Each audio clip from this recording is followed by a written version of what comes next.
The most powerful weapon in the United States is not a missile, a submarine, or an aircraft carrier. It is the dollar. For decades, the dollar has moved through the world like an invisible empire. It pays for oil, it protects savings, it settles debts, it gives countries access to global markets, and sometimes it can cut them off. It was the currency everyone needed, even when they did not fully trust the country behind it. But now, something unusual is happening. China, Russia, India, Brazil, and countries in the Middle East are testing ways to trade without depending so much on the dollar. Central banks are buying more gold.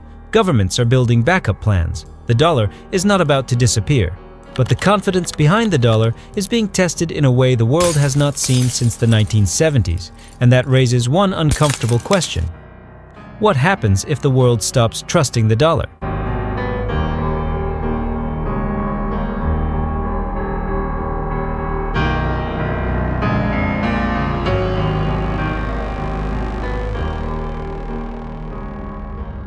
To understand what this really means, we need to look beyond the headlines, because this is not just a story about money. It is a story about trust, about power, and about what happens when the world begins to question the system it has depended on for decades.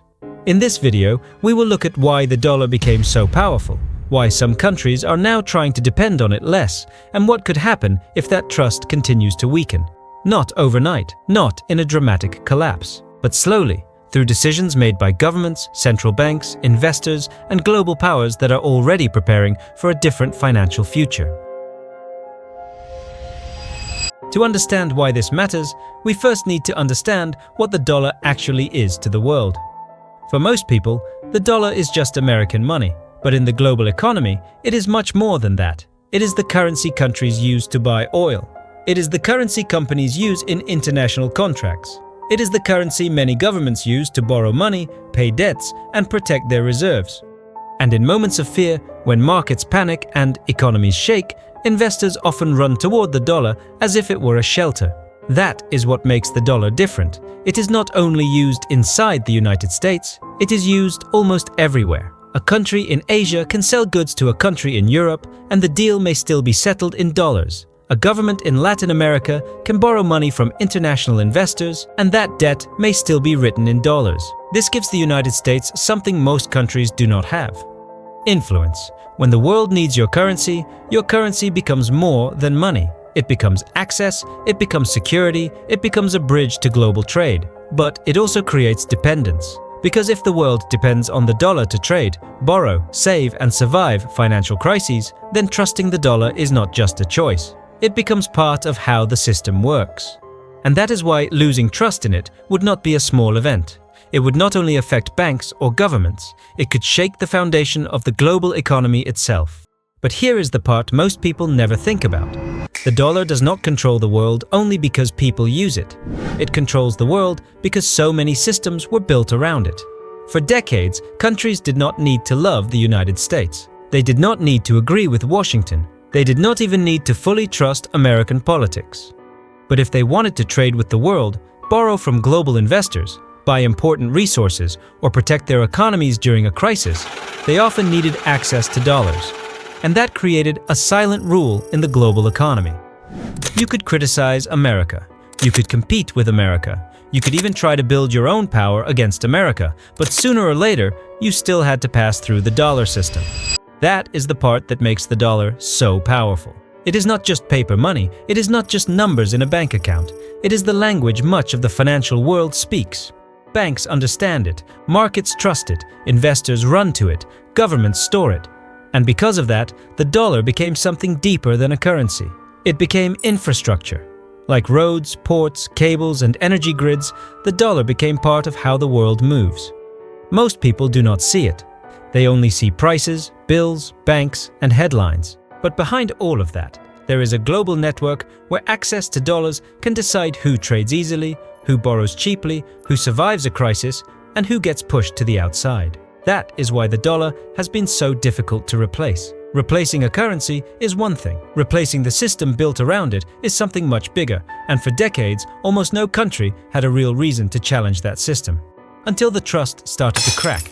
The first cracks in trust did not look like a collapse. They came quietly, one deal at a time, one country at a time, asking the same question. What if we depend too much on the dollar? For years, the dollar was too useful to avoid. It was stable, liquid, and accepted almost everywhere. But after February 26, 2022, when the US and its allies moved to cut some Russian banks from SWIFT, the warning became harder to ignore. Russia was not just facing sanctions, it was being pushed away from the system that moves money around the world. Then came the next signals. On February 7, 2023, China announced yuan clearing arrangements in Brazil. On March 29, 2023, Brazil and China agreed to trade directly in their own currencies. On August 14, 2023, India made its first crude oil payment to the United Arab Emirates in Indian rupees. And in October 2023, China's CNUC and France's Engie completed a yuan-settled LNG trade. Individually, these events may look small, but together they tell a bigger story. China is pushing the yuan into global trade. Russia is adapting after Western restrictions. India is testing local currency payments for energy. Brazil is opening direct financial channels with China. And the Middle East is watching the old oil-dollar relationship more carefully. None of this means the dollar is being replaced tomorrow. The real story is that countries are no longer treating the dollar as the only path. They are building backup routes. They are buying more gold. They are making agreements in other currencies. And they are preparing for a world where access to dollars may not always be guaranteed. The biggest threat may not be one rival currency suddenly taking the dollar's place. It may be something much slower, a world where every country still uses the dollar, but quietly wants a way out.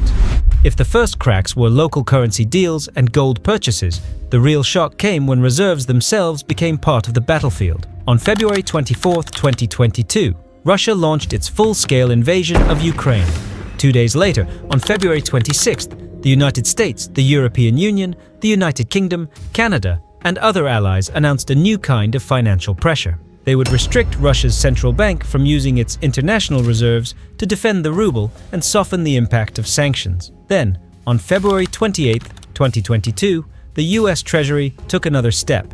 It prohibited US persons from doing transactions with the Central Bank of Russia, Russia's National Wealth Fund, and Russia's Ministry of Finance. In simple terms, money Russia had saved for an emergency could no longer be freely used inside the Western financial system. And this was different from sanctioning one bank, different from freezing the assets of one billionaire. These were sovereign reserves, the emergency money of a country, the financial shield a government keeps for moments of crisis.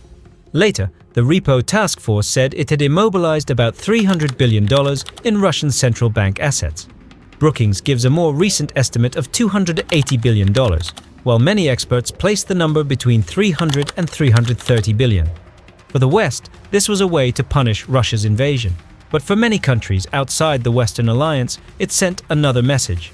If my reserves are held inside the dollar and euro system, are they really mine? That question did not stay in Moscow. It traveled to Beijing, to Riyadh, to New Delhi, to Brasilia, and to every government that keeps part of its national wealth in foreign currencies.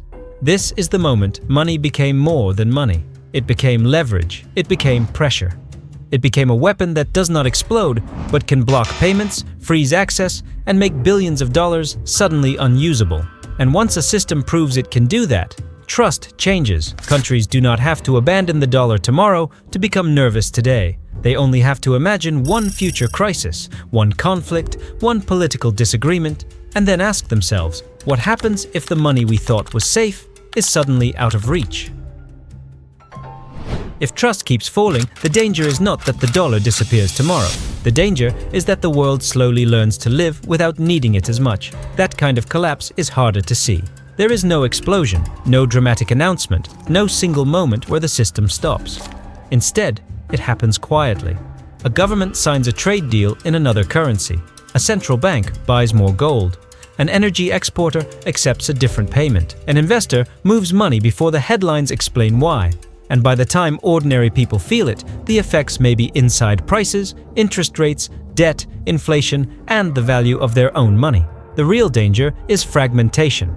Instead of one main road for global money, countries begin building side roads. Some trade in dollars, some trade in yuan, some energy deals in rupees, dirhams, or local currencies. Some central banks hold more gold because gold is not another country's promise. That does not mean they are abandoning the dollar. It means they are buying insurance. For governments, borrowing becomes more uncertain. For companies, payments become more complicated. For ordinary people, the consequences can appear through prices, interest rates, and inflation. Between March 2022 and July 2023, the Federal Reserve raised rates by 5.25 percentage points, reaching 5.25 to 5.50%. That decision was made in Washington, but its impact traveled far beyond the United States. It affected currencies, debt payments, capital flows, and borrowing costs across emerging markets. This is why trust in the dollar matters. It is not just about which currency is printed on a bill. It is about who controls the system the world depends on. If more countries build alternatives, the future may not be one currency replacing another. It may be a more divided financial world, less simple, less predictable, and maybe more unstable. A world where the dollar is still powerful, but less unquestioned. But this is where the story becomes more complicated, because even if the world is questioning the dollar, replacing it is something entirely different. The dollar is not powerful because everyone loves it. It is powerful because everyone can use it. It has deep financial markets, it has US Treasury bonds, it has global banks, payment systems, investors, contracts, debt, oil pricing, and decades of habit built around it. That kind of system does not disappear just because countries are frustrated. According to IMF data published on March 27, 2026, the dollar still represented 56.77% of allocated global foreign exchange reserves in the fourth quarter of 2025. That is lower than in the past, but it is still far above any single rival. And in foreign exchange markets, the dominance is even stronger. The Bank for International Settlements reported on September 30, 2025, that the US dollar was on one side of 89% of all foreign exchange trades in April 2025. That means the world may complain about the dollar, it may fear the dollar, it may try to reduce dependence on the dollar, but every day the global financial system still runs through it, and the alternatives have problems. The euro is large, but Europe is not one fiscal power like the United States. The yuan belongs to China, but China still controls capital flows, and many investors do not see it as fully open. Gold is trusted, but it cannot easily run the modern payment system. Bitcoin is independent, and unlike national currencies, it is not controlled by any single government. But today, it is still too volatile for most countries to treat it as a serious replacement for the dollar. That does not mean it could never become more stable in the future. It only means that right now, the world is not ready to build the global financial system on top of it. So the dollar's weakness is not that something stronger is ready to replace it. The weakness is that more countries are now looking for pieces of an escape plan, not one replacement, many alternatives, not one new king, a more divided kingdom. So can the dollar really fall?